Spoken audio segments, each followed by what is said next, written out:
Bem-vindo à nossa segunda Feria Virtual do Livro Brasil. Tendremos una conferencia titulada Mesa Musical sobre gestos, sociais ecuatorianas y brasileñas. Puede comenzar, muchas gracias. Buenas noches con todos en esta noche ya acá en Ecuador. Les enviamos un fuerte saludo a todos nuestros amigos que nos están mirando en todo el planeta. Una noche bonita en la que la lluvia nos ha visitado por acá. Ya hacía falta bastante tiempo que la lluvia nos visite, así que estamos muy contentos. Un presagio de lo que vamos a tener también, ¿no? Y una lluvia de ideas, una lluvia de conceptos de conocimiento con nuestros invitados en esta noche. Antes de empezar, quiero enviar mi agradecimiento a todas las personas que hacen la Confederación Internacional del Libro en sus presidentes, César Salvatierra, Alan Morales y también todo el equipo que está con nosotros, Renzo, nuestro host de esta noche. Y pues muchísimas gracias por el esfuerzo que están haciendo. Les recuerdo que esta feria va hasta el día 18 de febrero, así que tendremos muchísimo más por encontrarnos con otros embajadores también. Y hoy será nuestra tercera presentación acá junto al equipo de las letras. Hoy disfrutamos de una velada llena de música y literatura. Nuestros panelistas han preparado una mesa musical sobre temas sociales ecuatorianos y brasileños. Y ya con el título podemos ver que va a haber música, que va a haber discusión alrededor de todos estos temas, y también estará nuestro amigo Santiago Rubio al final, culminando con una ponencia muy interesante. Pero antes quiero hacer una breve presentación de quienes hoy nos acompañan. Santiago Padrón Romero, él nació en Quito, es máster de la Universidad Andina de la carrera de Estudios Culturales, especialización Literatura Hispanoamericana. Realizó una especialización en Literatura y Diversidad Cultural en la Universidad Federal de Bahía, así que sabe de lo que va a hablar hoy, se va a sentir como en casa.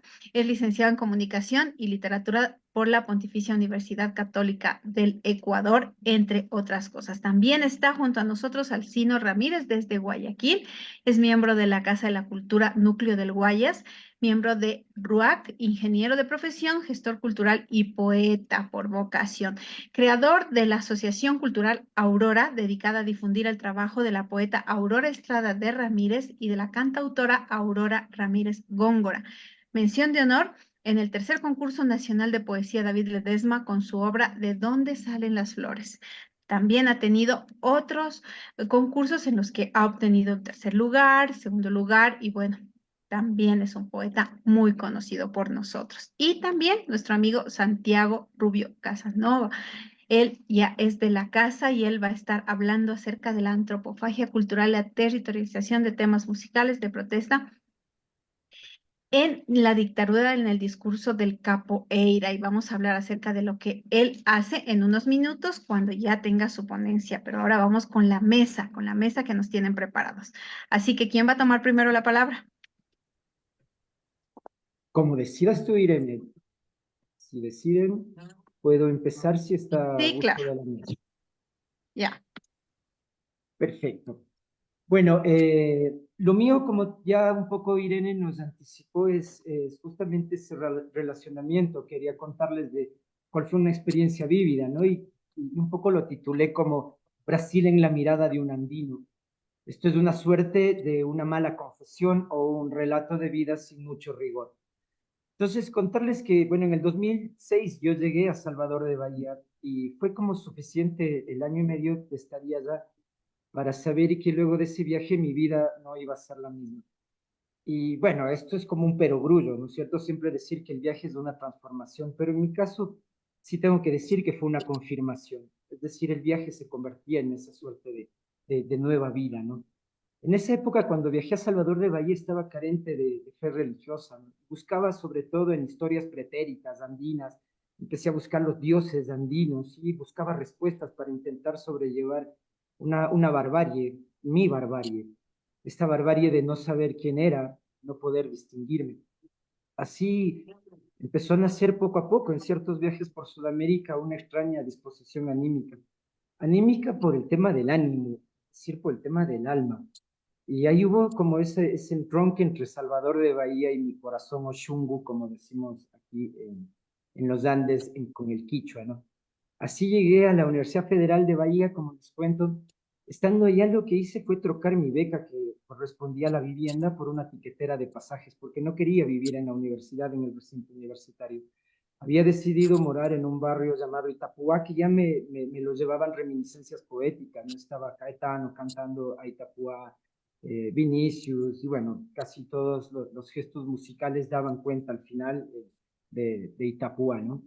Entonces yo había decidido irme a vivir en ese barrio, y fueron, bueno, los primeros 6 meses viví en una posada, Posada Betel, que además Betel es el nombre a la casa de Dios, ¿no? Y otros 6 meses junto a la laguna do Abaete, que es, bueno, vivía en un cuartito bastante miserable en una favela. Al final, bueno, eso me permitió que tenga un cotidiano exuberante, pero lo voy a resumir con dos personas. Ese cotidiano lo marcaría don Rafael, un viejo y sabio pescador. Él me empezó a relacionar con el mundo de los pescadores en Brasil, ¿no? Sobre todo en la playa de Itapúa. Y una hermana baiana llamada Denise Díaz, que fue mi profesora de lingüística en la Universidad Federal de Bahía, además de ella, profesora en la Universidad Estadual Feria de Santana. Ella dispuso de mis conocimientos, es decir, de alguna manera fui no solo su ahijado o su tutoriante, sino que ella empezó a disponer de mi vida, de mi academia, al punto que ahora creo que soy un poco la secuela de las dudas que ella tiene. Y conversarles quién es ella, ¿no? Ella empezó a hacer una investigación sobre viejas historias indígenas de las tierras ahora brasileras, ¿no? Sobre todo con la comunidad de los tupiguaras, tupi-guaraníes, como las conocemos nosotros acá en Sudamérica, en los Andes, ¿no? O los tupinambás, como se conoce con la literatura portuguesa. En la investigación de Denise, ella decía que los tupi-guaras debieron haber llegado hasta el África, mucho antes de la llegada portuguesa a América. Y en algún momento ella me increpó por mi falta de conocimiento de la cultura manteña, que es una cultura del Ecuador. Sí, y ella, de hecho, me llegó diciendo en algún momento que la cultura manteña eran los fenicios de América. De hecho, ese fue el título que ella tenía para un texto que había armado. Y ojo que no se refería a un apodo. Ella no nos estaba diciendo como una manera de, ni siquiera comparativa, de decir que los nuestros, los manteños, eran los fenicios de América, sino que era una verdad que a mí después me va a conmover, sí, y que todo luego empezó a tomar sentido, porque este viaje acabaría siendo una búsqueda que, les decía, con investigaciones futuras, me llevaría a dar cuenta de que ese viaje a Brasil fue una suerte de destino programado. Regresé yo acá a Ecuador por condiciones de mi religión, que es el candomblé ahora, ¿sí? Y empecé a hacer investigaciones sobre nuevamente los antropos, la antropología ecuatoriana, nuevamente intentando buscar a los dioses, ¿sí? Y en algún momento llegué a un autor llamado Gabriel Baraldi, es un investigador nacido en Módena, Italia, pero que estuvo radicado en Brasil. De hecho, Brasil se convirtió en su campo de estudio. Ahí él escribió 2 libros de lectura obligatoria, Os Hititas Americanos, que publicó en el 97, y en ese mismo año publicó un libro que se llama A Descoberta del Documento 512. Con ese texto, él ganó el premio Clio a la historia, ¿sí? Entonces, va a contarles un poco de quién fue este Gabriel Barardi a partir de una entrevista que le hacen a la hermana. Sí que ella es una radicada en Brasil, vive todavía. Lamentablemente, Baraldi murió en el 2002 y bueno, no hubo cómo traducir las obras, estas 2 obras, que ojalá alguien que nos esté escuchando ahora, si nos podría hacer llegar vía digital, sería una maravilla. Yo encontré estas obras en la biblioteca de la Universidad Federal de Bahía, donde pude chequearlas, pero no pude hacer una reproducción para tenerlas ahora. En esas obras, la hermana de Baraldi dice que en Sudamérica aparecían varias ciudades perdidas. Una es la de Ingregil, que en 1984 Gabriele Baraldi, el hermano, descubrió en el interior del estado de Bahía, en Brasil. Ella nos dice, ¿no? Es una especie de Sacsayhuamán, como la ciudad del Cusco, Perú, con grandes rocas labradas, menjires y otros vestigios arqueológicos, incluso calzadas de piedra que forman parte de un gran complejo de senderos y caminos que comunican con la zona. Es decir, como un Capañán, ¿no? O parte de él. Nosotros sabemos este Capañán que juntaba desde el Cusco y con Seques hacia todo lo que sería el Tahuantinsuyo, y ahora se está demostrando que este Capañán posiblemente unía toda América, no solo Sudamérica, sino también Centroamérica y Norteamérica. Sin embargo, Gabriele Baraldi no pudo comprobar que este Ingregil sea una ciudad perdida que obsesionó a un investigador llamado Parcival Falset. Este investigador inglés fue el que encontró una tablilla de madera que contaba la historia de una civilización perdida llamada la ciudad de Zeta. Entonces, Parcival Falset estaba en la búsqueda de esta ciudad que sería esta que Gabriele encuentra en Grejil, en el estado Bayano. En la entrevista, la hermana continúa diciendo, como epigrafista, su hermano y especialista en lenguas muertas, se atrevió a descifrar los símbolos de la famosa estatuilla de madera que Pasuet había llevado al Mato Grosso y que hablaba de una erupción volcánica que cernió sobre el imperio de la constelación del sur. Ojo esto, una erupción volcánica que cernió sobre el imperio de la constelación del sur, o sea, Sudamérica. Esta es la cultura de los Quituscaras. Sí, esto, por eso empezábamos a conversar con el Santi, con el tocayo de la palabra cara, ¿no? Que les decía entre amigos, cuando estamos en Brasil, dice, hoy cara colega, ¿no? Cara como hola amigo.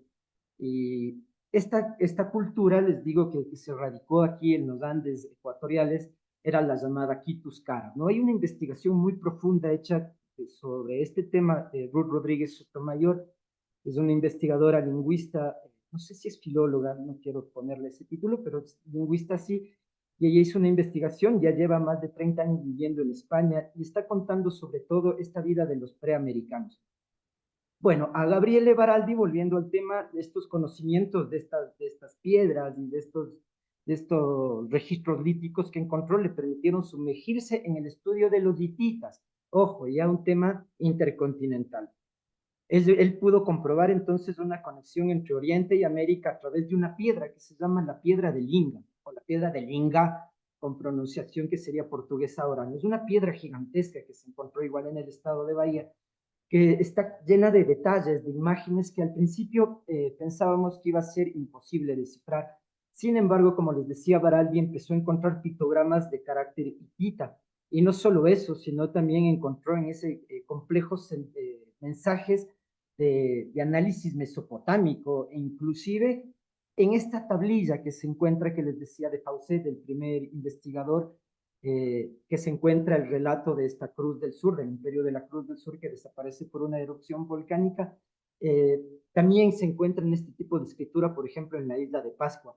Entonces estamos haciendo una unión salvaje entre los habitantes pretéritos de América, ¿sí? Entonces hay detalles que podrían dar cuenta que en la misma cultura, porque si estamos hablando de un poblado que dejó ahí unas estructuras muy parecidas a las de Sacsayhuaman, es decir, unas piedras megalíticas gigantes y este camino con senderos que unía todo, estamos hablando quizás justamente de un antropos conjunto, ¿no? Una misma historia. Desde ahí entonces yo pensé, y creo desde ahí radicalmente, que soy descendiente de indios y que los viejos espíritus de mis ancestros rondaban ya las tierras bahianas desde tiempos pretéritos. Por eso Salvador de Bahía se me hizo habitual, conocida, al punto de que poco tiempo les decía a mis caras amigos bahianos, me decían, hoy cara, usted ya viró baiano. Y ahora yo les tendría que decir a ellos, son de jugar con las palabras, hoy baianos, ustedes viraron caras por esta investigación que les digo está juntando nuevamente nuestras historias, ¿no? Y, pero volviendo a la profesora, sí, a Denise, a mi hermana, la que les digo de alguna manera hizo que este sujeto todavía siga investigando y siga viviendo y tengo una razón del por qué. Ella también me presentó a la música. Antes de yo viajar a Brasil, mis conocimientos musicales se reducían a Chico Buarque, Toquinho, Roberto Carlos, que tremendos compositores, ¿no? Es decir, no voy a quitarles la valía. Sin embargo, cuando le conversaba de estos músicos, a los profes y sobre todo a Denise, había una risa medio burlona, irónica, diciendo, estás oyendo música brega, con música nosotros llamamos la de planchar, ¿no? Entonces, más o menos como eso. Y ella me abrió una diáspora musical brasilera increíble. Entonces empecé a escuchar a Tom Jobim, Vinícius de Moraes, Djavan, María Bethânia, Caetano Veloso, Cazuza, un rockero que es una locura. O sea, mucha música. Denise fue casi como, no sé, una musicoteca también dentro de mi vida, porque no solo me daba esta bibliografía para empezar a crecer en mis investigaciones, sino también que me nutría de música para yo ir perfilando también cuáles serían mis inclinaciones, ¿no? Posteriores. Aún así siento que Denise ya sabía de estas inclinaciones y de mis búsquedas, como que como que ella también me hubiese conocido antes y hubiese compartido la vida conmigo siempre. Ella, bueno, más allá de estos músicos que les digo, me presentó a un músico, me regaló un disco de un músico baiano de Salvador de Bahía llamado Raúl Seixas, músico que dejó una huella indeleble en este viaje que hice allá y que hasta ahora también me sigue nutriendo. Y sobre todo, casi como fue un degollarme, sí, hasta el día de hoy cuando lo escucho. En esos mismos tiempos, a la par de escuchar a Seixas, como les decía, yo no tenía religión y en Salvador de Bahía me inicié en el candomblé. Así que quien haya escuchado a Raúl Seixas sabe que es una suerte de profeta, sí, sabe, y me va a entender entonces de quién estoy hablando musicalmente ahora. Él compuso mucho sobre la negritud, obviamente si es bahiano, ustedes saben que ahí confluía mucho ese discurso, ¿no? Y tiene unas letras de un valor social muy poderoso. De hecho, inclusive compuso junto a Paulo Coelho, que es de este escritor polémico, ¿no? Algún rato hablábamos con el Santi, no sé, dentro del mundo de las letras, los escritores siempre nos estamos jalando las greñas. Decimos, no, es que ese vago está robando porque es literatura que no es literatura. Al final, bueno, Santi me decía, es un tipo que consiguió el éxito con la escritura y al final los que queremos vivir de eso, bueno, se supone que es un gran frontón. Entonces, bueno, es simplemente un decir, ¿no? El poner unas comillitas al lado de Raúl Seixas y contarles que compuso muchas de sus canciones junto a Coelho. Y de hecho armarían una especie de disputa intelectual entre los dos que Brasil la conoce muy bien. Pero así entonces de este músico polémico me dejó a mí muchas muestras de lo que es Brasil y para muestra un temita que habla sobre un cotidiano, sobre el amor. Y, bueno, es una forma diferente de sentirle al amor, ¿no? La canción se llama Medo da Chuva. Vocês, Raul Seixas. É pena que você pense que eu sou seu escravo, dizendo que eu sou seu marido e não posso partir. Como as pedras imóveis na praia, eu fico a teu lado, sem saber dos amores que a vida me trouxe, eu não pude viver. Eu perdi o meu medo, meu medo da chuva. Oh, chuva voltando a aprendi o segredo da vida. Vendo as pedras que juram sozinhas no mesmo lugar. Eu não posso entender tanta gente aceitando a mentira. E que os sonhos desfazem naquilo que o padre falou. Porque quando eu jurei meu amor, eu traía a mim mesmo. Hoje eu sei que ninguém neste mundo é feliz tendo amado uma vez. Uma vez. Eu perdi o meu medo da chuva. Pois a chuva voltando pra terra traz coisas do ar. Aprendi o segredo da vida. Vendo as pedras que juram sozinhas no mesmo lugar. Vendo as pedras que juram sozinhas no mesmo lugar.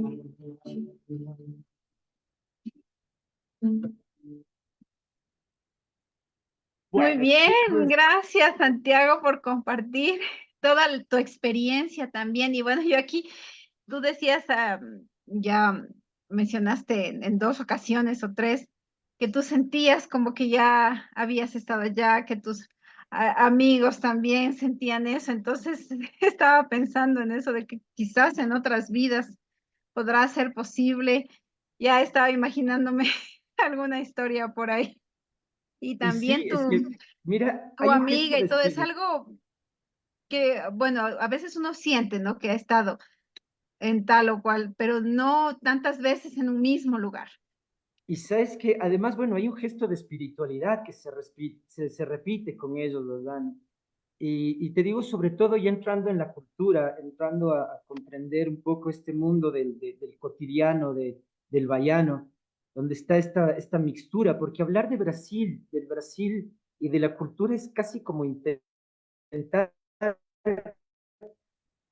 Brasil es tan complejo, tan difícil y, y uno intentar hacerse a algo ahí siendo un extranjero también. Sin embargo, como les decía, hay ciertos alientos que nos permiten ir comprendiendo justo esos devenires, ¿no? Por eso les decía, esta trayectoria mía ya, ¿no? Que a pesar de que yo iba como músico ya, como poeta ecuatoriano, eh, tuve también esta oportunidad de adentrarme en la literatura brasilera con la universidad. Y hay cosas que son muy llamativas. Yo hice una comparación literaria entre el César Dávila Andrade, nuestro fakir, y el Osvaldo Andrade, el padre de la antropofacía, del que nos va a hablar después el Santi, el paulista. Y solo quiero que escuchen estos versos que suenan como una especie de reminiscencia de un mismo pasado, ¿no? Como que vivíamos una misma tragedia. El César Dávila Andrade en el Boletín y Elegía de las Mitas dice: oh Pachacamac, y yo a la vida así morí, y de tanto dolor a 7 cielos por 60 soles, oh Pachacamac, mujer pariendo mi hijo, le torcía los brazos. Ella dulce ya de tanto aborto, dijo: quiebra maqui de guagua, no quiero que sirva de mi talla viracocha. Quebré. Para quienes no entiendan las palabras, algunas en quichua, no está dando a luz la mujer, la indígena, y le dice después de dar a luz: quiebra maqui de guagua, pues quiebrale el brazo al niño, a la guagua, que no quiero que sirva de esclava para viracocha, para los españoles. Entonces, bueno, este es súper. Y ahora escuchemos lo que dice Osvaldo Andrade con un poema que se llama Medo a la señora, un poema mucho más chiquitillo, ¿no? Pequeñito, pero tiene la misma intensidad. Osvaldo Andrade en su libro Pau Brasil nos dice: Medo da señora. A escrava pegou a filhinha nascida nas costas e se atirou no Paraibá para que a criança não fosse judiada.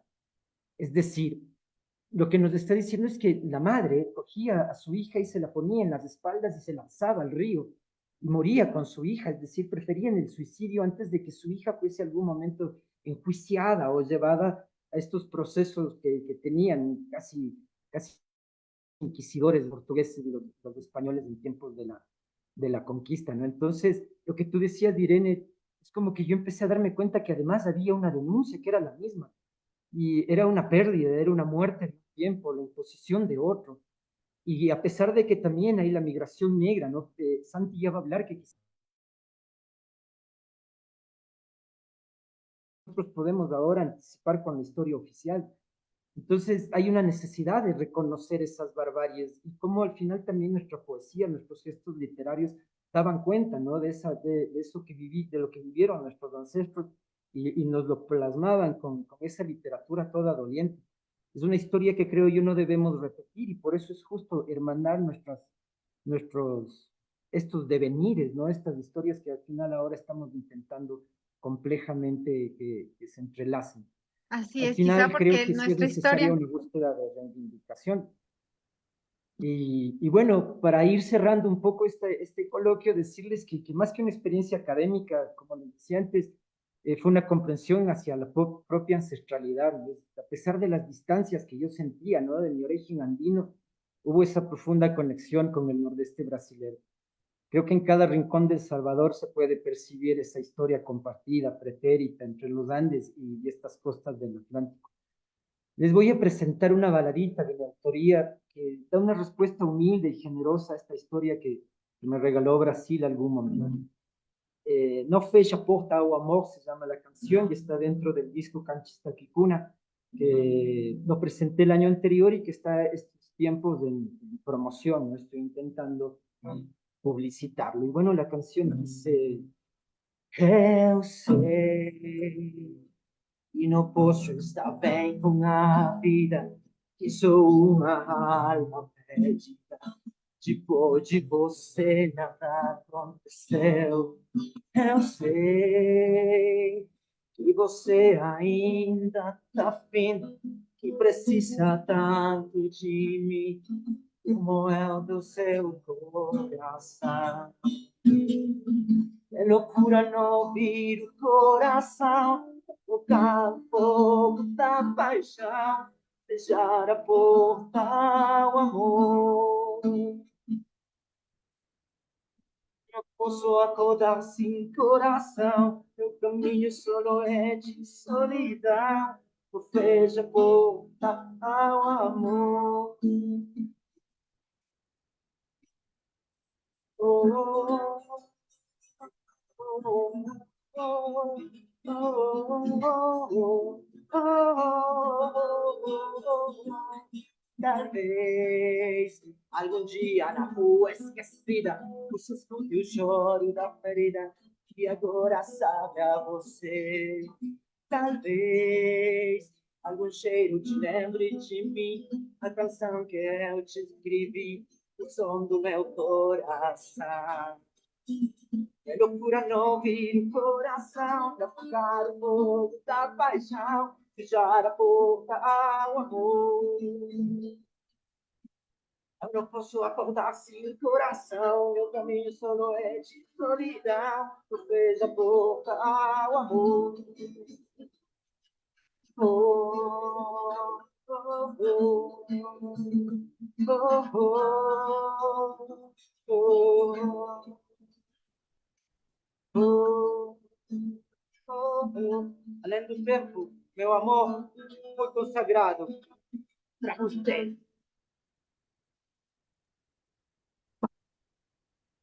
Y bueno, Muchísimas gracias. esa rolilla, les decía, bueno, esta autoría humilde es un poco esa relación con Salvador, ¿no? Y despidiéndome, decir eso, que a través de ese viaje surgió esa conciencia, esa necesidad de estudiar, de comparar, de compartir la riqueza cultural de Brasil, sus ancestros, con el mundo, con la gente andina, con nuestra gente andina, pero sobre todo destacar la diversidad, complejidad, las tradiciones y sobre todo reconocer que entre todos nosotros tenemos un pasado común que nos hermana. Eso, Irene, muchas gracias y espero. Gracias a ti, felicitaciones y gracias por tu generosidad de compartir con nosotros, como te decía, tu experiencia y tal vez porque somos un pueblo con las mismas raíces o que hemos pasado por la misma, por una historia parecida, es que tenemos esta sensación de que ya lo hemos vivido, pertenecemos a lo que tú decías al inicio, ¿no? Esta constelación del sur con cosas en común que tenemos todos los pueblos y es bueno que ahora en medio de la Feria Virtual del Libro Brasil estemos conociendo estos detalles, enlazándonos con nuestros amigos, con su historia, porque es muy importante para poder identificarnos como hermanos de una misma patria grande. Muchísimas gracias, Santiago. Y ahora es el turno de Alcino o de Santi Rubio. ¿Quién sigue? Vamos, Santi. Santi, vamos contigo. No sé, Alcino estaba, creo, ya levantando la mano, por ¿Sí? eso, ¿Alcino? no sé, Alcino, si te gusta seguir. No fue un levante de mano para intervenir, pero no importa, vamos a intentar hilar algo, ¿no? Vamos así. Porque a diferencia de ustedes dos, las referencias culturales que yo tengo no llegan hasta la historicidad de los pueblos, ¿no? Porque eso ya se necesita una investigación y un conocimiento mucho más profundo. Pero sí les podría conversar algo sobre la situación donde explotan a través de los movimientos sociales lo que es la función del arte instaurada en lo que es la música en los años de la dictadura, ¿no? Este, que fue algo que se repitió y que tiene mucha conexión con lo que dice Luciano, en el sentido de que compartimos una historia común, objetivo común, ¿no?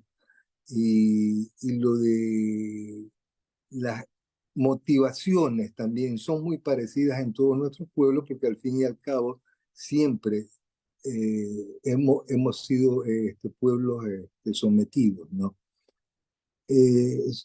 Solamente por acotar algo, que no sé si es que tenga referencia, porque los expertos son ustedes, no yo, ¿no? Ya desde el movimiento de los esclavos en los Estados Unidos, ellos utilizaban lo que son las canciones, ¿no? Para transmitirse ciertos mensajes en código, aunque no conforma una canción de protesta en sí, pero es una manifestación que ayuda a comunicarse, ¿no? Entre ellos sobre situaciones bien claras, donde por un lado estaba el esclavo, ¿no? Y por otro lado estaba lo que es el patrono o el dueño del esclavo.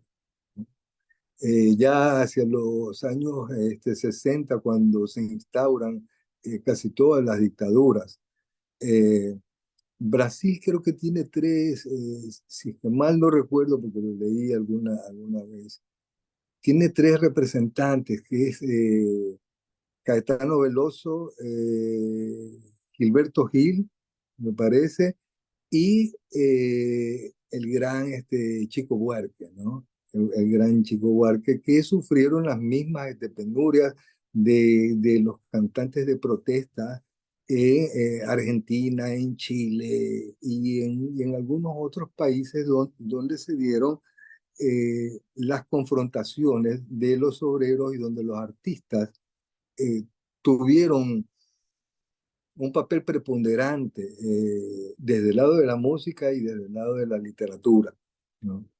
Entonces, más bien mi óptica viene desde ahí, ¿no? Ver cómo se conformó en esa época todo un movimiento y donde se supo aunar eh, lo que es la literatura, lo que es la poesía con el reclamo social, ¿ya? Y reitero, cumpliendo con lo que es la función social del arte. Por ejemplo, estaba buscando en este instante algunas cosas y veo algo muy interesante que me parece salió en el año 1969, algo así. Eh, por ejemplo, escuchen esto. Ganas de besar los ojos de mi patria, yo que no tengo patria, de mimarla, de pasarle las manos por sus cabellos. Ganas de cambiarle los colores del vestido, auriverde, tan feas, de mi patria sin zapatos y sin medias, patria mía, tan pobrecita, dice un fragmento de un poema. Entonces tú ahí ves que hay una correlación intensa, ¿no? Entre lo que es la poesía con la música que nace, con la nueva música que nace, rompe los paradigmas que hasta ese momento se estaban dando, ¿no? Y objetiviza al hombre en su función de lucha eh, contra las dictaduras, contra las dictaduras. Pasando todo esto, luego se ha perdido con el tiempo y ya sabemos lo que es la música ahora. Hay ciertos locos como ustedes y como yo que aún queremos rescatar un poco esa esencia artística de denuncia social o de lucha social que no se debió de haber perdido nunca, porque el arte es uno de los canales principales para despertar la conciencia, ¿no? Pero es algo que se va perdiendo en el tiempo para darle paso a un montón de balbuceos del mercado que, bueno, algunos estarán de acuerdo, yo no. Entonces, pero entre todo esto que se ha dado en los últimos años, yo rescato que hay un movimiento que es mundial y que precisamente nace en los Estados Unidos, que entre dos frases muy cortas, ellos lo definen como slam poetry, ¿no? Que es una suerte de enfrentamientos entre escritores con reglas definidas, que no tienes más allá de 3 minutos para la intervención y todas esas cuestiones. Pero es un movimiento que, que tiene por objetivo dos cosas. Acercar nuevamente lo que es la poesía hacia el pueblo, eh, que ahora, desde mi punto de vista, hay un divorcio total, ¿no? Ya la poesía, casi nadie quiere saber de ella. Pero ellos intentan hacer eso y tienen una profunda composición textual desde la cotidianidad y de los nuevos problemas que el posmodernismo trae, ¿no? Que son cosas más puntuales, ya se abandonan lo de, lo de las grandes cuestiones del modernismo, qué es el cristianismo, qué es el comunismo, qué es el capitalismo, y cuestiones así. Y quizás ellos se basan un poco más en la cotidianidad de sus vivencias, ¿no? Pero donde hay ciertos grupos que intentan volver a insertar, y algunos lo hacen muy bien,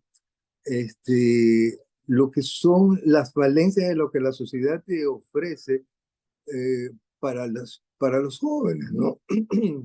Perdón, para los jóvenes que están recién reinsertándose o reescuchando lo que es la poesía y tratando así, mediante este movimiento, de poder captar nuevos, ¿cómo se le podría llamar? Nuevos públicos. Entonces, a mí me interesó mucho eso y hice un par de ejercicios que lo presentamos entre algunos poetas en un evento de la Casa de la Cultura del Guayas hace unos 3, 4 meses, en donde quisimos hacer algo parecido a lo que es el poetry, pero con la diferencia en que son textos que nosotros consideramos mucho más poéticos y elaborados, pero acompañados de alguien que creaba música experimental, ¿no? Para los poemas. Es decir, él escuchaba cada una de las creaciones nuestras y las interpretaba musicalmente. Y de ahí salió algo. En Ecuador, dicho sea de paso, yo no conozco mucho de que este movimiento esté haciendo algo. Quizás lo está haciendo y yo lo desconozco, pero en países como en Perú, Colombia, está dando este resultado, y los más jóvenes se están interesando a partir de esto otra vez por la literatura, ¿no?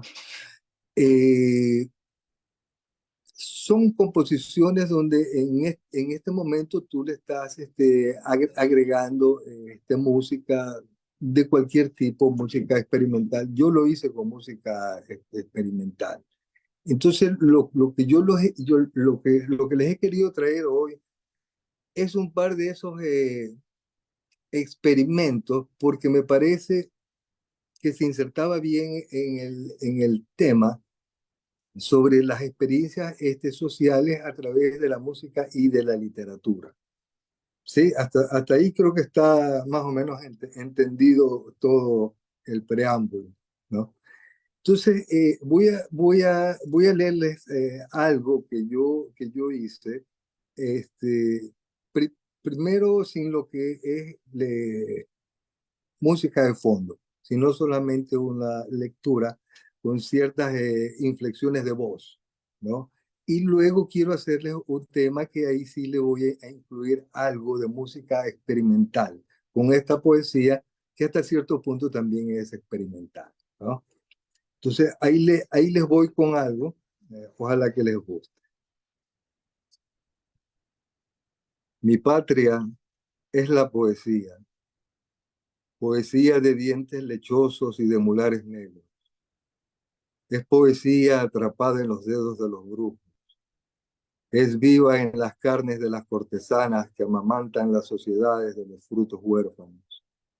Es poesía embriagada del discurso de ebrios, devotos y perdidos. Mi patria es la tierra acaso sobrante de los ácidos consumidos en las noches de las purgas humanas. Mi patria es llanto y está desnuda en mi palabra, en los muertos que hicieron un número en las batallas de los infelices y los descamisados. Así murieron las flores bajo el bozal de los pueblos sumisos entre las fiebres de las madres, envejecidas y solitarias. Así nace la poesía en la patria transparente, poesía de fábulas de un pubis muerto, de una cueva deshidratada.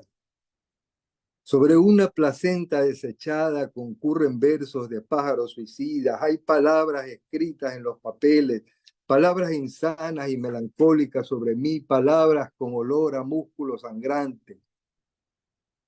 Esta poesía se declara sin país, sin fronteras de rabia o proclamas marciales, de casas miserables y verdes. Esta poesía se conmueve en los dedos famélicos que escriben hambre o hurgan entre las alas de los buitres los rostros de niños sonrientes. La poesía, la patria, mis manos y tu esperanza nacieron secas.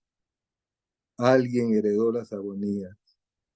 La lírica es un paño que envuelve los senos de una tierra desierta. Eso es lo primero, ¿no? Va algo por ahí. Y para lo segundo que les quiero hacer, sí necesito compartirles lo que es la pantalla, porque quiero poner un sonido al fondo.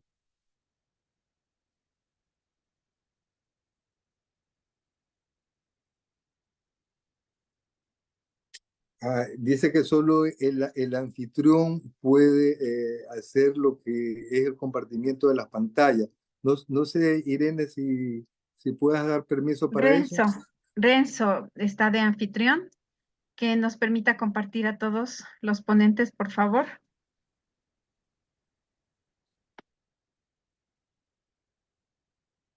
¿Estará Renzo o se habrá ido? Sí, debe estar por aquí. Ya le escribo. Digamos, bueno, mientras tanto te felicito, Alcino, por compartir tu poema con nosotros. Maravilloso, como siempre, la poesía de Alcino Ramírez. ¿Esperamos o lo dejamos para el final, para no perder tiempo y que Sí, Santiago creo que lo pueda dejemos. hacer? ¿Sí? Sí, continuemos para ver qué nos dice Renzo por interno. Bueno, me dejas con la intriga, yo estaba esperando ese momento, pero primero, gracias Santi y gracias Alcino. Bueno, tanto la música como el poema que acabas de recitar realmente me han conmovido. Muchas gracias por formar parte de esta mesa. Bueno, yo quería un poco hablar también de un poco de esto, ¿no? Si es una feria virtual, conectarnos ahí un poquito también, ¿no? Un poco lo que pasa en Ecuador y un poco contarles un poco a nuestros amigos brasileños lo que nos pasa acá y hablar, intentar, yo voy a decirlo de esa manera, voy a intentar hablar sobre también sobre un caso brasileño y todo sobre una construcción musical. Quiero decir que para mí quizás una de mis obsesiones investigativas ha sido ver el potencial de un discurso que se desterritorializa y luego se reterritorializa, ¿no? En esto, Deleuze y Guattari tienen casi unas cosas súper enredadas para explicar lo que eso significa. Yo voy a tratar de desenredarlo. De hecho, no sé si lo habré entendido bien. Pero yo propongo que desde unos ejemplos puntuales que ya ha existido en la historia de la música latinoamericana, voy a empezar por Chile, ¿no? También en varios momentos de esta noche se ha nombrado a Chile también, ¿no? Por su resistencia, porque su música de protesta está allí, ¿no? Víctor Jara y demás. Y yo pienso más bien en Los Prisioneros, quizás porque es el tipo de música que a mí me gusta hacer.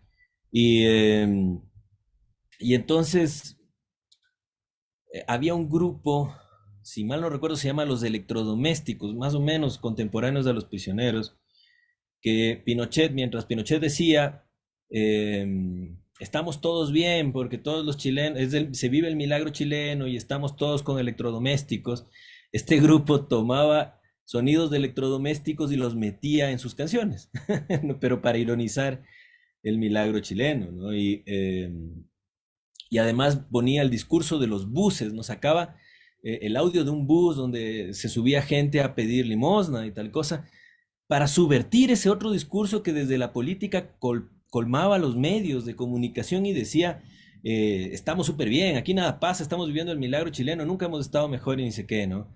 Entonces estos chicos se dedicaban a sacar esos discursos, fíjense, ¿no? Eso es desterritorializar, ¿no? Sacar el discurso del bus y territorializarlo en una protesta, ¿no es cierto? En una canción que quiere subvertir ese poder desde la música, desde el arte, como decía Alcino, y su importancia, ¿no? Entonces yo jugué un poco con eso, he jugado un poco con eso, y voy a empezar con un tema mío en el que hice esa suerte de desterritorialización y reterritorialización con lo que nos está pasando en Ecuador y los grados de violencia que estamos viviendo ahora.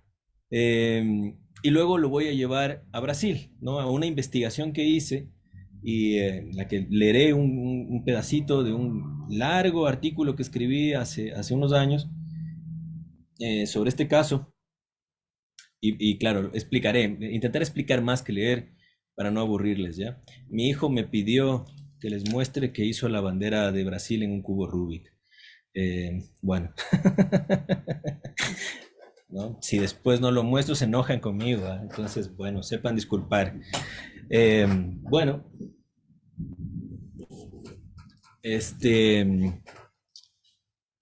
¿qué hice con esta canción? Tomé la primera lectura que yo hago en mi vida es El Soldadito de Plomo, y desde niño hay algo que ahí me conmueve y que no logro entender, ¿no? Y que entiendo mucho más tarde, ya de adulto, y es de este sentido, ¿no? Hans Christian Andersen ve a un soldado, no recuerdo ahorita de qué país, pero ser ejecutado, ¿no? Él lo ve de niño, ser ejecutado en el paredón, ¿no? Y es testigo de esto y crea esta historia de un soldado de plomo que está en una pierna y que en una pierna se para igual que el resto de soldados de plomo, que se enamora, no sé, ¿no? Que vive sin quejarse de que tiene una sola pierna. Él nace con una sola pierna como juguete, porque se acabó el plomo, eso es todo lo que dice Andersen. Y se mantiene en pie. Y hablando con un amigo acá, me decía, a veces, sabes que a veces ya me resulta difícil tener esperanza con todo lo que nos pasa, ¿no? Esto como siempre es ser positivo, era el Roger Icaza me decía esto, esto de mantenernos positivos siempre, ¿no? Yo lo soy, me decía, ¿no? Yo siempre veo hacia adelante, pero a veces cuesta, ¿no? Y eso un poco me acordaba de esta historia y decía, a la final estamos en un pie, ¿no? O sea, en Ecuador nos estamos sosteniendo en un pie, pero estamos sosteniéndonos, aquí estamos, ¿no? Y entonces cuando trataba de imaginar, ok, estamos en un pie, ¿y cómo podemos caminar? ¿Cómo podemos seguir? ¿Cómo podemos ser como el soldado de plomo, ¿no? Esto de estar allí y avanzar. Y creo que la solución me vino a través de ver a mis hijos saltando en una rayuela, ¿no? En un solo pie. Entonces, disculpen el largo preámbulo, fue esto lo que me llevó a reterritorializar ese discurso del Soldado de Plomo para hacer esta canción que precisamente se llama así, Soldados de Plomo, ¿no?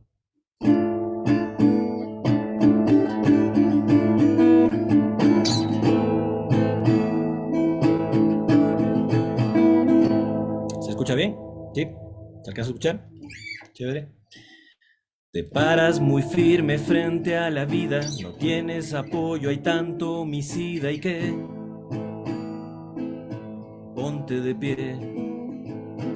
Te aprietan, te ahogas, no hay medicinas y el desempleo te ha roto una rodilla y la fe no puedes perder, pero salta en un pie, salta en un pie.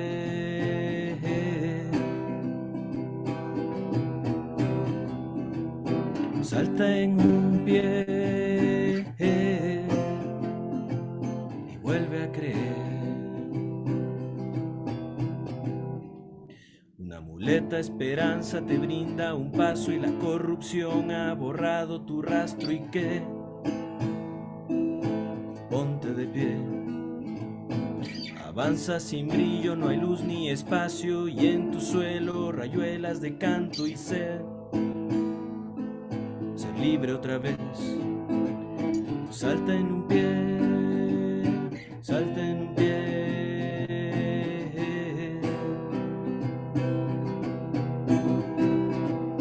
Salta en un pie, salta en un pie y juega a crecer.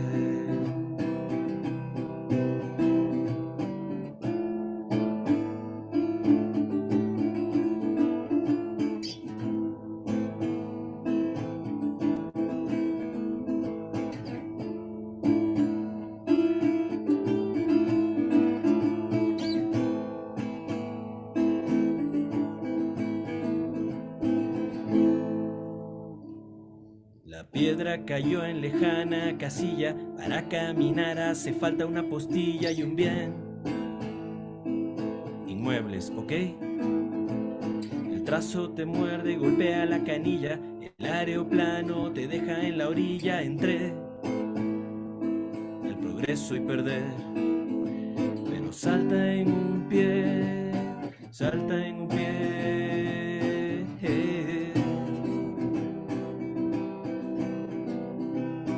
Vuelve a creer, salta en un pie, juega a crecer. Salta en un pie, salta en un pie.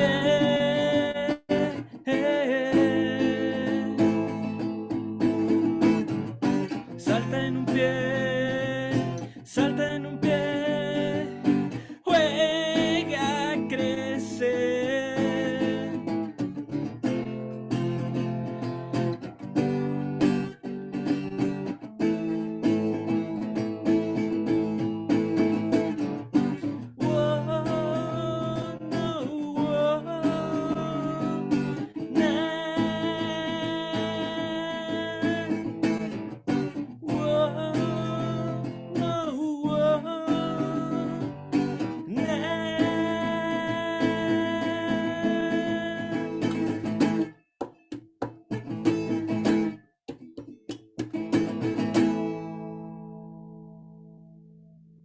Muy bien, gracias Santi por compartir con nosotros, por la explicación y por compartir también esta pieza musical que es de tu autoría, porque aquí estamos para también difundir lo que se está haciendo y que va acorde un poco con lo que decía Alcino, ¿no? Que son un poco los músicos que ahora están ligando la literatura a la música. Y creo que ya tenemos Alcino paso para lo que nos quedó debiendo.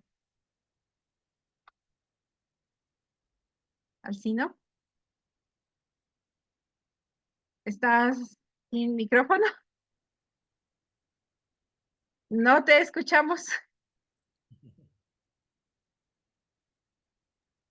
El micrófono, Alcino, estás con el micrófono desactivado.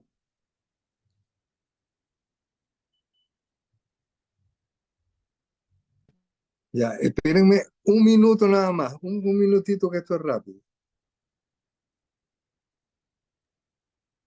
Bueno, un poco hasta que Alcino felicitarte, Santi, porque es maravilloso este gesto de poético de decirnos a todos, ¿no? O sea, mantengámonos de pie así, al final sea una la extremidad que nos sostengan. Hay una suerte de altivez en todo este gesto, una letra conmovedora, maravillosa, Santi, felicitaciones.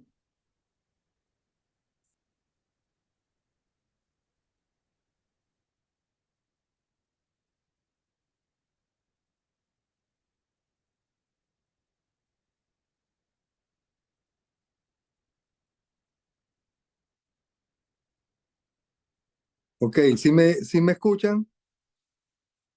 Ok, voy a iniciar primero con un preámbulo y luego inicio incorporando lo que es la música. Cuando nací, ahorcado en cordón de ombligo, ciego, de pulmones insuficientes. Cuando nací, grité en el diciembre de los hombres buenos, la arenga del desencanto de los hombres tristes. Fue en el año de la serpiente, cuando los hippies inflaron el mundo con su humo de brujería y sus alucinaciones ácidas, mientras las dictaduras mordían nuestra tierra hasta coleccionar dedos de muertos y corazones intensamente niños. Yo supe, entre el silencio de muebles y diarios de los niños del napalm y sus cueros quemados, yo supe de la viscosidad de las gotas como cigarrillos ardientes, yo supe de sus miradas de sangre. Y en esa certeza de tallo de fuego, creí que mis palabras fueron un poema. Y entendí los bajidos de los autos, y la preocupación de los semáforos, y el famélico brazo y el ojo del ojo. Entendí a los que se van en la víspera del perdón. ¿Acaso perdimos la voz en las bocas nuevas? ¿Acaso nuestras heridas quedaron abiertas y nuestros sueños de idos? ¿Acaso nuestro sístole fracasó porque hemos llegado a viejos mordiendo las ubres vacías de la vida? Pero tú, ¿qué cosas tendrás afuera de tu cántaro de cristal? Si la sangre te consume de miedo mientras finges convivencia y te lavas los huesos y te preocupas por la señal del que no sabe que existe, ¿qué cosas amarás fuera de tu burbuja de agua? En el útero de la tierra estallan los átomos y eres una estatua dormida en la quimera que te arrienda, mientras los míos se prenden fuego y gritan sus nombres y tuyos. Pero tú no entiendes la vida contando pétalos de labios, mientras la piedra te daña la mano y te rindes a la magia de cruces y te cuelgas la vida en el espacio, buscando el susurro de una expresión que calme el miedo de saberte iluso, de romperte en el frío de la realidad. Y así hemos pretendido llegar a ti.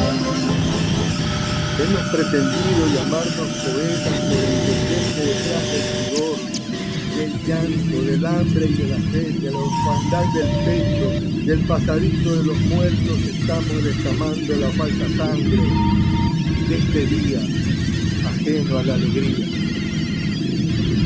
Y ahora, vengo entre los siglos del tiempo, cayendo de mi edificio monótono, cuando curvo los gritos que me dañan, porque la tierra giró alguna vez sin orar, e intenté desterrar las palabras malas y el ataque de lagartos verbales.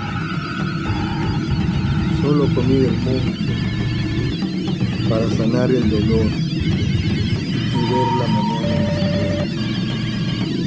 Pero tú, ¿a quién esperas en el asfalto quedar sin tierra? ¿Por quién tuerces las cabezas en la calle?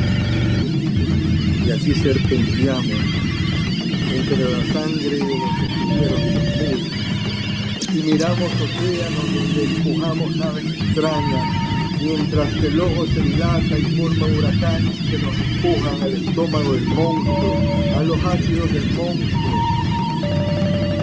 a una noche en que nos embriagamos para olvidar nuestras referencias maternales. Y entonces creímos ser poetas. Y desafiamos al átomo, y desafiamos a Dios y al diablo en la ficción, y nos emborrachamos en los días santos, pero somos, mientras tú permaneces pálido, montado en el temblor de una hoja, apenas prendido en la bujía que cansada se expande anémica sobre pájaros amargos del sur. Así nací, en el año del odio y las consignas inservibles de los concilios divinos, pero sobrevivo a las horas donde te conviertes en colillero de tu propia muerte. Gracias, compañeros. ¿Qué podemos decir, Alcino? Felicitarte, agradecerte. ¿Qué podemos decir? Nos has dejado aquí sin palabras, realmente. Muchísimas gracias por compartir esto,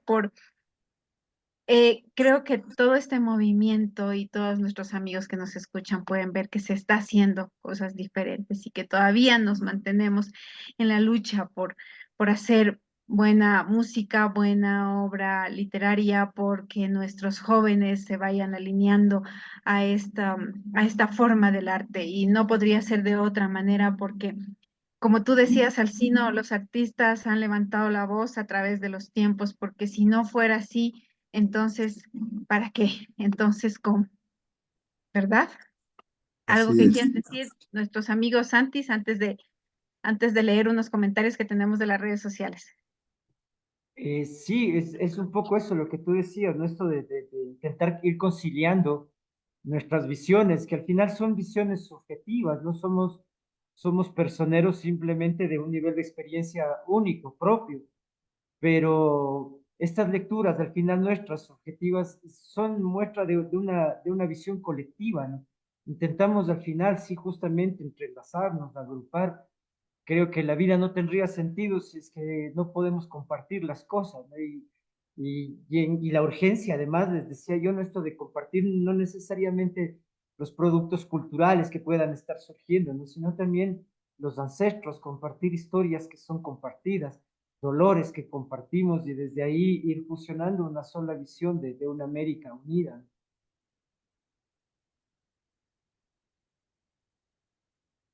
Sí, bueno, yo, nada, felicitarte al Alcino también. A mí me causó acá un poco de problema escuchar todo, porque tengo acá a mis hijos a todo volumen, aquí afuera del cuarto, este, pero los fragmentos que escuché, yo me declaro un admirador de tu poesía, ¿no?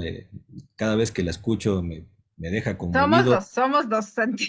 sí, me deja Sí. muy Ya me sumo movido. también ahora. Y además, este detalle de que esté sonando esto que no termina de articularse como una canción, como música, no, pero es disonante, creo que a la vez me, me hacía llegar aún más de esa emoción y precisamente, ¿no? Fragmentos de dolor, también de esperanza, pero no como esto, ¿no? Estas disonancias que vivimos aquí y allá y que creo que definitivamente aportaron en tu slam poetry, en tu ejercicio, pero debo decir, tu poesía se defiende solita, espectacular, gracias, Alcino. Así es, consideramos que esas palabras son justas, Santi, porque es un lujo para nosotros tener la poesía de Alcino Ramírez aquí en esta mesa, en esta noche. Y gracias por haber compartido todos ustedes esta mesa tan maravillosa con la que estamos cerrando. Iré, La, una cosita. sí, sí, no, falta tu presentación, pero antes de eso quiero leer. em, Sí, sí, por favor, sigue, sigue. Sí, sí, quiero leer unos comentarios que tenemos acá en Facebook, saludar a todos nuestros amigos que nos están escuchando. Esta Anita Carabajo nos dice, qué bonito y está disfrutando. También nuestros amigos del Club 2003 desde Tulcán nos envían saludos. Albita Guerrón, nunca se pierden nuestros eventos y gracias. Y Dania Machado dice, excelente, Santiago Padrón, Santiago Rubio y Alcino Ramírez, regazo de cultura, música y poesía, exactamente, Salo Proaño. Excelentes expositores, gracias por acompañarnos, Yanita Lucía. Dice, genial, hermoso. A todos nuestros amigos que están hoy mirándonos a través de la página de la Segunda Feria Virtual del Libro de Brasil y a quienes nos van a mirar en diferido, pues les enviamos un fuerte abrazo y qué lindo que estén con nosotros compartiendo de esta velada maravillosa música. Hemos tenido de todo aquí. Y ahora sí, como les quedé debiendo la presentación de nuestro amigo Santiago Rubio Casanova, él es PhD en Literatura Latinoamericana por la Universidad Andina Simón Bolívar, editor, crítico, escritor, músico y capoeirista. Miren nomás, por eso está aquí en la feria también, encantado. Entre sus publicaciones están el ensayo El terremoto de Charleston, en el 2016, el cuento Habitus, incluido en la antología bilingüe del cuento ecuatoriano en el 2017, el ensayo La capoeira y la música de protesta, Mímesis solidaria en pro de la educación. Perdón, Mímesis solidaria en pro de la educación en el 2019. Y el cuento Ligera o Libre, adaptación de Ligeira de Poe para niños, en antología de cuento infantil y juvenil ecuatoriano en el 2022. En la actualidad se desempeña como docente titular de la Universidad de las Américas en Quito, en las materias de lenguaje y comunicación digital, investigación de textos académicos y escritura creativa, y es coordinador académico del programa UDLA Honors. Además, tiene a su haber la publicación de un libro titulado Los muros de la piel. Él es nuestro tercer invitado que ha estado compartiendo con nosotros, y a quien damos la palabra porque también tiene para cerrar con broche de oro una ponencia aquí en nuestro espacio. Sí, bueno, muchas gracias, Ire, por la presentación. Yo creo que voy a explicarlo y voy a leer más bien un pequeño fragmento nomás. A ver, justo por mi gusto por la capoeira, que por varias razones he tenido que distanciarme de ella, pero uno nunca deja de ser capoeirista, creo, ¿no? Me refiero a la forma de pensar. La habilidad sí se va perdiendo. Hoy tuve que armar un berimbau como a los 10 años, creo, y me costó una hora armando un berimbau, haciendo un cable para el berimbau, ¿no? Tengo aquí el berimbau, voy a tocar con un berimbau el día de hoy. El instrumento voy a poner unas comillas sagrado de la capoeira, porque en los primeros grabados no había berimbaos, ¿no? Ya después aparece el berimbau, no sé cuán sagrado es, pero representa en todo caso mucho a la capoeira. Y entonces, haciendo una investigación hace mucho tiempo, casi de casualidad, di con algo que no me imaginaba. Estaba buscando la letra de una canción de capoeira porque la iba a analizar, la iba a investigar, y me sale una letra absolutamente diferente, pero con el mismo coro, ¿no? En internet, ¿no? En realidad es los estadounidenses dicen un fluke, ¿no? Una serendipia, ¿no? Chiripazo decimos nosotros acá. ¿No? Y entonces nada, me extraña, comienzo a escuchar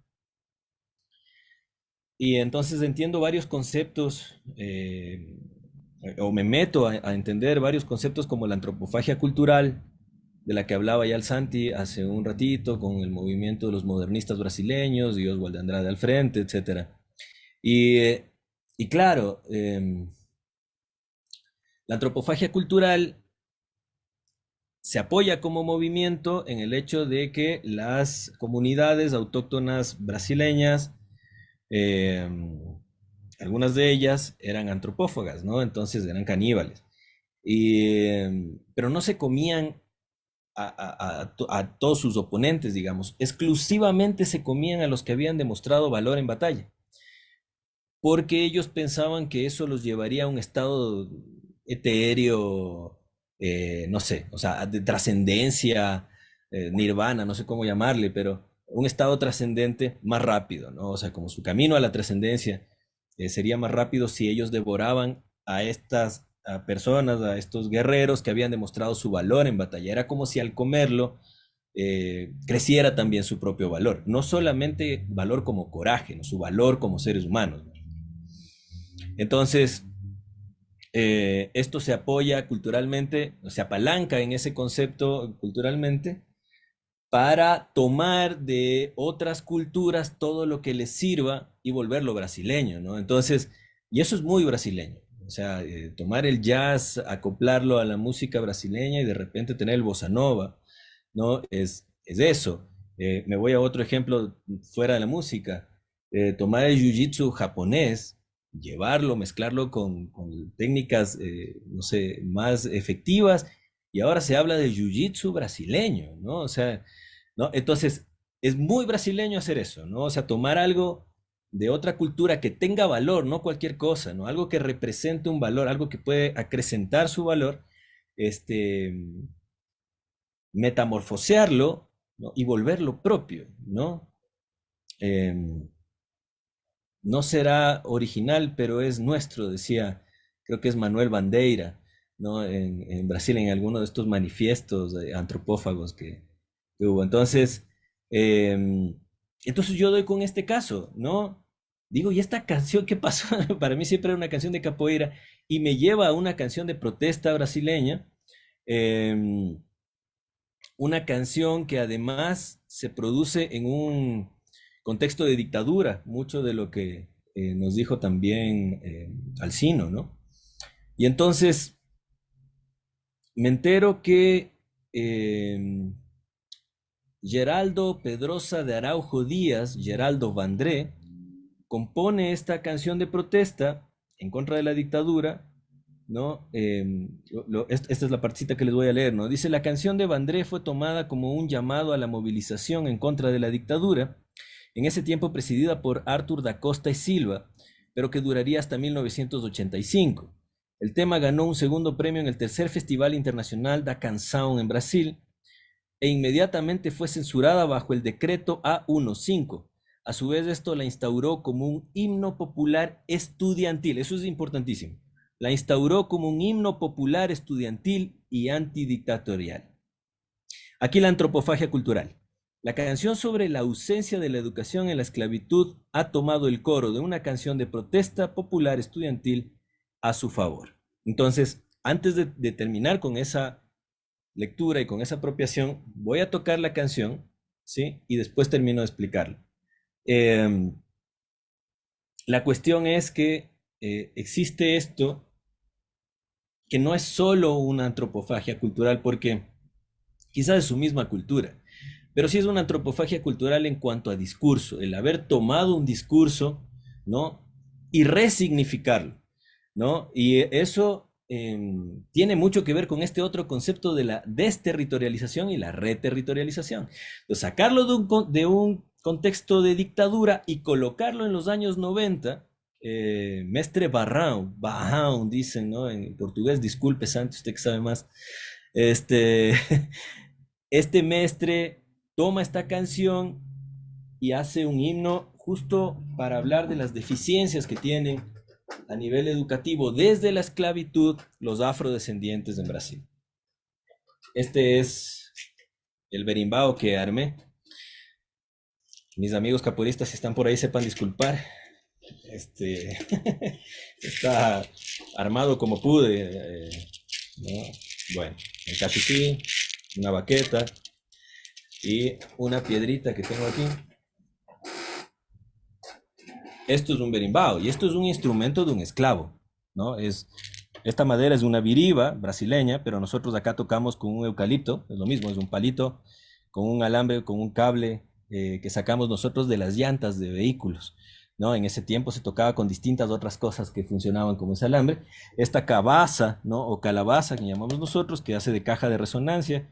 Yo he armado alguno incluso con un coco, quiero decir, aquí nos hemos hecho también los ecuatorianos, como dijo el Santi, un poco bayanos y los bayanos algo caras también. Entonces, aquí nos Sí, Santi, adaptamos. perdón, justo en la construcción del birimbao está justo la calabaza, lo que cuentan, ¿no? Nosotros lo tenemos aquí como el mate, que se da El mucho mate. en nuestra costa, ¿no? Y sirvió en las comunidades indígenas para elaborar los platos, los utensilios de hogar, ¿no?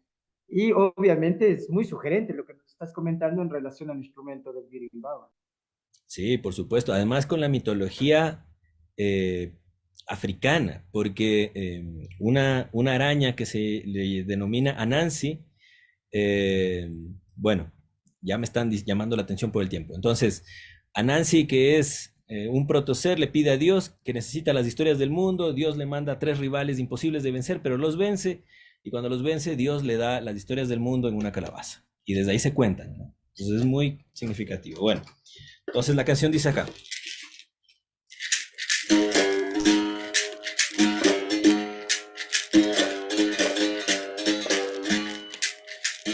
Aprendi a respeito, aprendi minha lição.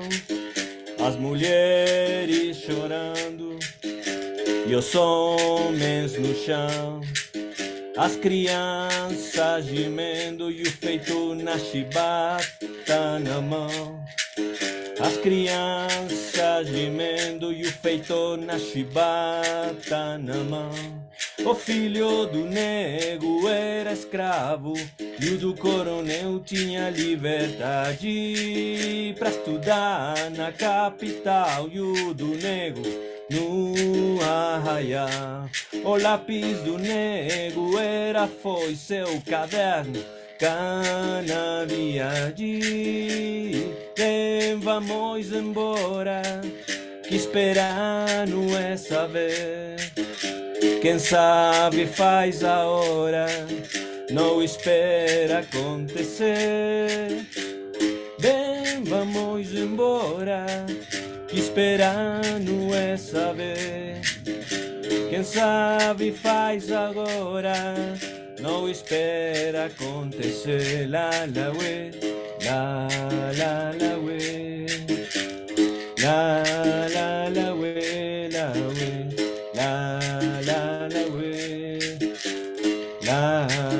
la we. Bien. ¡Bravo! Disculpen que esto se tiene que cantar de otra manera, porque en la capoeira se grita mucho, en una rueda de capoeira, así que disculpen, no lo hice de la mejor manera. Pero, ¿qué es lo que hace esta canción? Esta canción que está llamando a la gente, a los estudiantes, a reclamar y a caminar, la canción se llama Para no dizer que no falei das flores, así se llama, para que no digan que no hablé de las flores, digamos. Y esa canción que tiene ese coro, que es una arenga popular, la toma Mestre Barrao para decir, ¿no? Solo traduzco este pedacito. Yo leí al respecto, aprendí mi lección. Las mujeres llorando y los hombres por el suelo, los niños gimiendo y el feitor, y el capataz con el látigo en la mano. El hijo del negro era esclavo, pero el del coronel tenía libertad para estudiar en la capital y el del negro en el arrabal. El lápiz del negro era un cuchillo y su cuaderno el cañaveral. Entonces, esa apropiación de ese coro que viene luego, ¿no?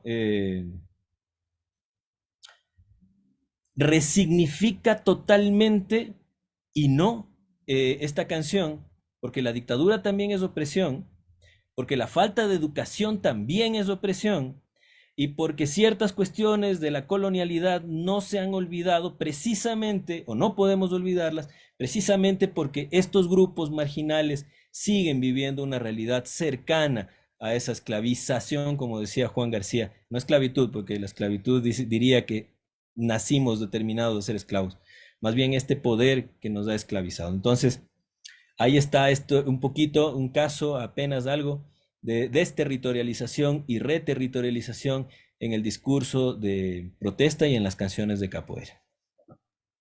Bravo, muchísimas gracias, Santi, por compartirnos, por cantar, por terminar este Irene, encuentro de tan maravillosa manera. Alcino. Irene, una sola cosita.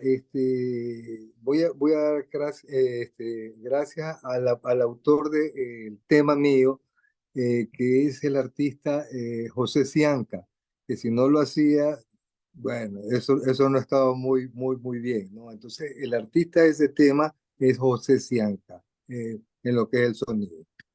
Nada más eso. Muy bien, Alcino, también le agradecemos a José por haber compartido por medio tuyo su música y su trabajo y darnos a conocer lo que está haciendo. A todos ustedes, muchísimas gracias por habernos acompañado. Hemos cerrado nuestras presentaciones con todo el equipo que me acompaña como embajadora cultural. Quiero agradecer a nuestros ponentes, a cada uno de los artistas, de los escritores, historiadores, historiadores que han compartido desde ayer, hoy en la mañana y hoy con esta velada que terminamos, como debe ser.